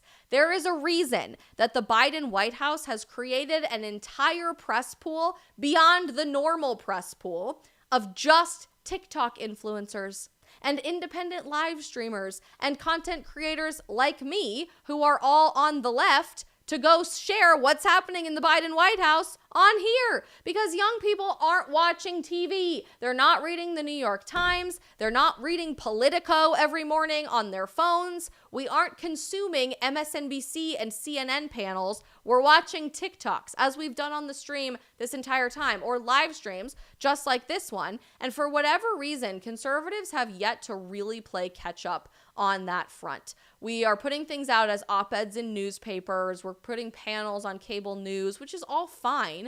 But no under 25-year-old is going to hear any of your messaging if you are unwilling to be making content in a language that makes sense to us, in a venue where we already are present, in persuading and continuing to create that conversation for better ideas than the echo chamber of leftism that our algorithms far too often feed us. If you are unwilling to be on TikTok, it's hard to win, if not impossible to win, in sharing your values with the next generation.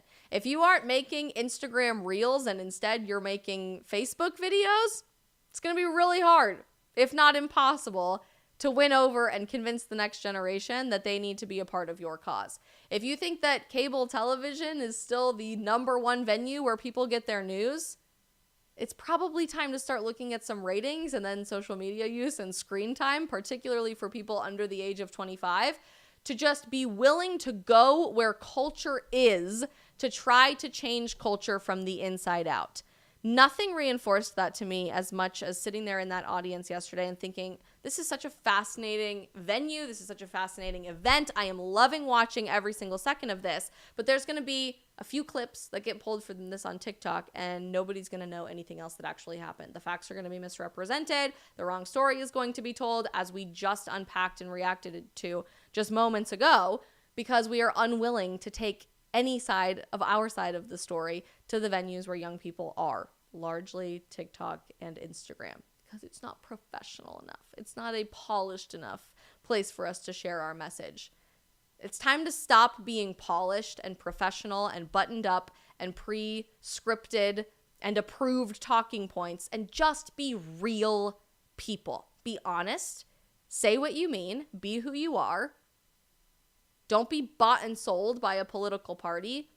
Be an interesting individual willing to follow through on their word, and you will captivate the attention of the next generation. I was really pleasantly surprised by a lot of the things that I heard at the debate last night, to the point that I still don't know really what I want to do with this primary, and I won't be endorsing anybody anytime soon, long story short. But I was also really disappointed with those same people that also very much captivated my attention for the positive. And it created this reinforcement for me that was really powerful, I think, because I love politics. I could talk about politics all day long. This is one of my favorite subjects under the sun. I don't always have the most popular opinion necessarily, but I love making my values and my voice heard. I was raised to do this by 2 Catholic lawyers, so we talked a lot about politics growing up. And this is always going to be a personal hobby and a personal passion of mine. But sitting there in that audience last night, I realized just how much America has brokenly and blindly put our faith in the wrong venues for what's going to bring us out of our broken, upside down, messed up culture. Not a single politician in isolation to become president of the United States or your representative or your senator or your governor or whatever is going to be able to fix the American cultural divide and to be able to bring people together in our extremely broken and angry and vitriolic and hateful culture. Period. No president is going to be able to save America. That's just a brutal, honest reality. And I think we often put our faith in politicians thinking that if this person gets elected in, they'll be able to fix all of the problems. If this person would just get the nomination for their party, they'll be able to fix all of the problems. If this person would be able to just get their message out there, they'll be able to fix all of the problems. They can't. No politician will ever be able to do that because ultimately politicians are just people. And people are not perfect. People are very messed up. I think we've seen that over and over and over and over again throughout human history. I had a big mental switch last night as a reminder to stop putting my faith in politicians and keep my faith in something bigger than our broken world, in God, and being able to filter what's happening in politics through that lens to find someone who I believe will do the best job, who I believe will create a compelling case to keep fighting for our country. But even if they don't, my entire worldview is not going to be shattered. Even if they don't follow through on every one of their promises, I'm going to remember they're just a person. Ultimately, I can't have my faith in a president or a politician or a candidate or the American political system. I can't. It's a human system. It's a broken system. It has its ups and downs and its beautiful moments and its horrible moments. But more often than not, the government is not going to solve the problem, even if it's your people that you've elected in. More often than not, the government is the problem. So start doing what you can to impact culture upstream. Because as I said right at the beginning of this live stream, politics, as we know, is always downstream from culture. What we can normalize and incentivize and inspire in how people date and get married and whether or not they have kids and how they raise their family and educate those children. In what people eat and what supplements they're taking and how often they exercise and what preventative health measures they're getting and how much sleep they get every night, in whether or not people have the value of going to church every Sunday, in what we do on our own time to live a more sustainable life rather than creating a bigger environmental footprint as an individual or a household. Those types of cultural conversations and mindset shifts and changes that we can make today will completely fundamentally change what happens on a presidential debate stage 4 years from now and 8 years from now and 12 years from now, because politics is downstream from culture. We can make a far bigger impact than I think most people realize by changing just those little day-to-day actions and interactions that Americans have with one another, creating new cultural norms for one another than any presidential candidate or any political party can make in isolation. It's what the left has done in changing cultural norms. It's why we live in a completely different upside-down reality in 2023, but really the 2020s in general, than we did when our parents were our age, and certainly when our grandparents were our age, because we were able to fight and change culture. The proverbial we of America, the left, was able to fight and change culture, my opinion, for the worse. But they did it step by step by step, day by day by day, inch by inch by inch, knowing their trajectory, knowing what they wanted to accomplish in the long term, and planting seeds today that would lead to fruition later on, decades down the line.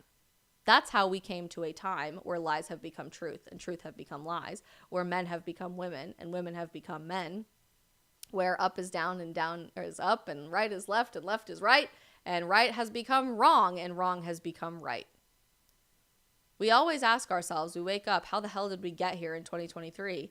It's because good people sat down and were silent and did nothing, while other people took advantage of changing culture, conversation by conversation by conversation, minute by minute by minute, inch by inch by inch. And we have to do the same thing if we're serious about retaking our country from the brink of disaster.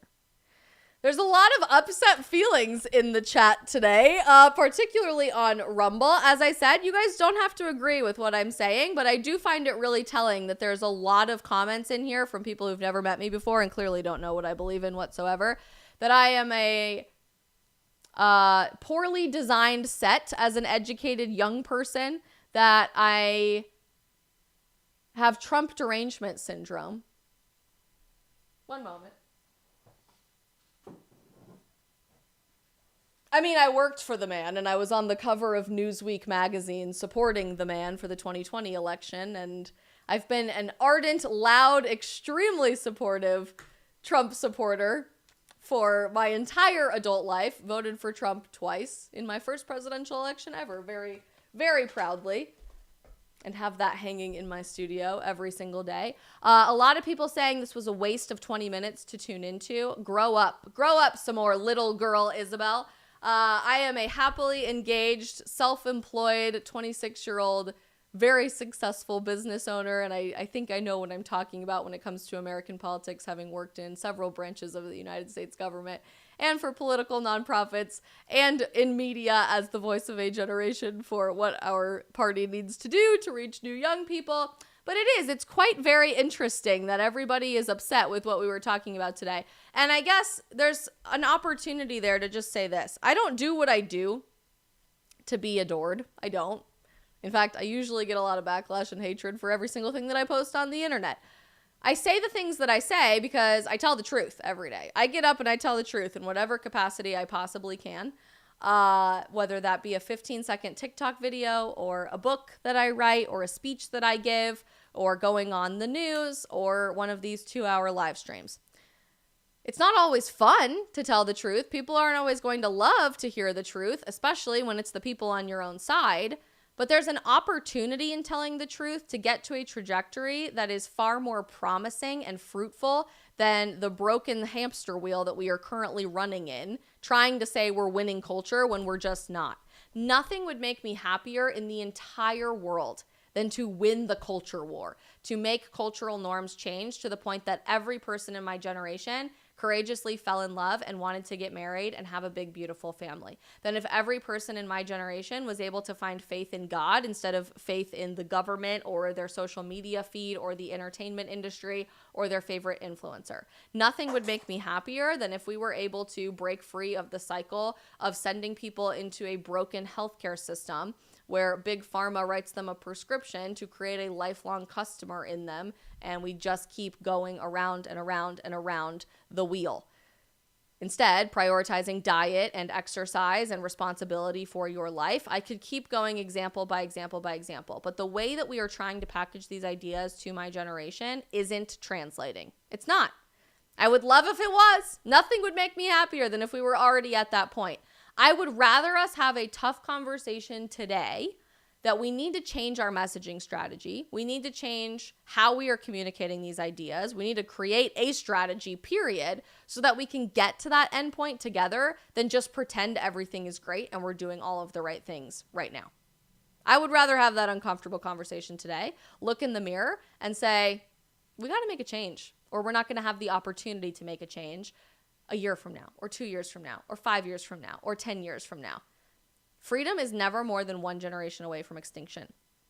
We take that for granted in a country where it has been the norm for quite some time, but arguably, we really don't even live in a free country today in 2023 America. I, for one, am not comfortable letting that continue being the norm, so I'm going to keep talking.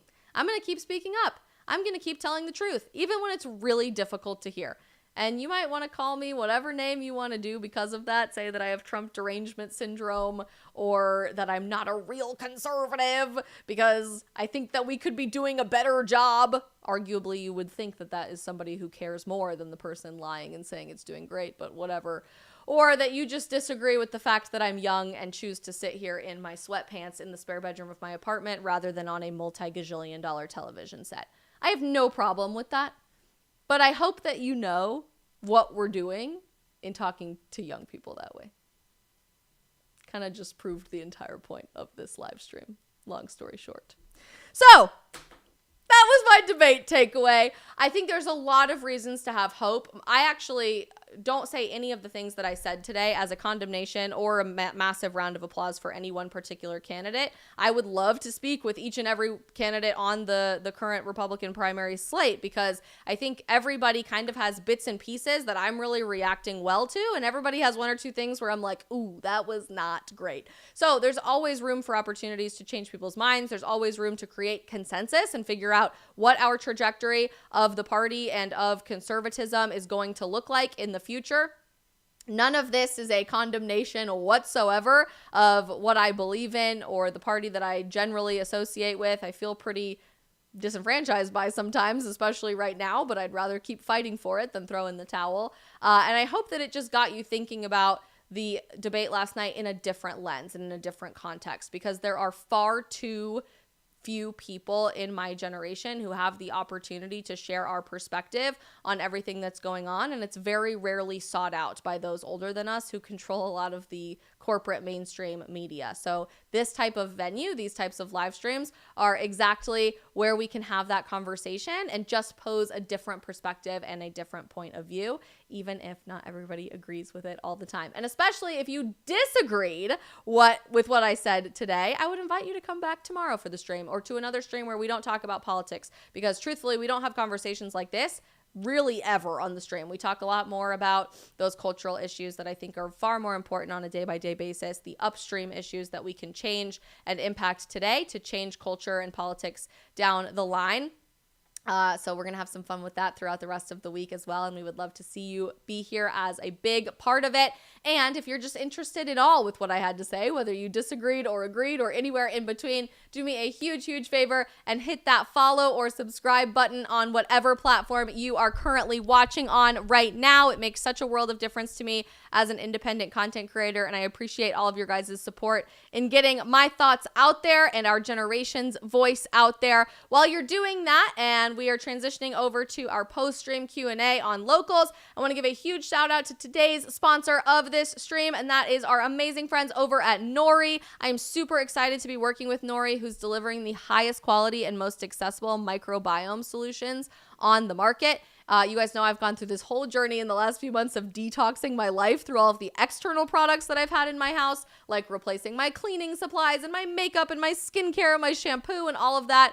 But a huge part of my detox journey also has been about me and what's happening inside my body. So taking Nori products means that I'm taking vitamins and supplements without any additives. They're super clean ingredients backed by science, and they're all made in the USA, specifically detoxing the gut microbiome, which is such a huge principal part of your overall health. I really, really love their women's health probiotic, and I'm absolutely obsessed with their Stay Well product, which is their immune system booster supplement. It comes in a little tube just like Crystal Light lemonade, basically, and it tastes a lot like it, and you just put it in a water bottle and you shake it all up, and it tastes so unbelievably good. If you get sick or you travel a lot like me, the Stay Well product by Nori is chef's kiss gold. I absolutely love it, and it'll help you stay healthy when you are on the go. You can grab your first Nori product from the link that I am dropping right now in our live chat. It's also in the description of this video, and you can use code Isabel20 for a discount on your order, 20% off. A Corbs just dropped in our Rumble chat. I just passed the civics test.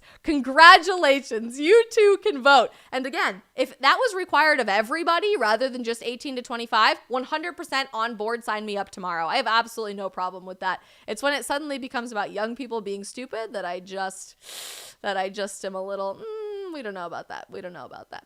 All right, you guys, there's a lot of crazy stuff that's been happening in our chats today, but appreciate all of you so very much. We are going to be moving over to locals for our post-stream Q&A, and I hope to see all of you guys over there to ask some questions about this or any other subject under the sun. We've got a lot to cover throughout the rest of the week, and just as a reminder, since we didn't stream yesterday because I was traveling to Wisconsin for the debate, we are going to do a fun little Saturday morning stream about a future subject to be disclosed that's a lot more fun and cultural and not so heavy on the other side of things. Oh no, you guys, our locals thing ended.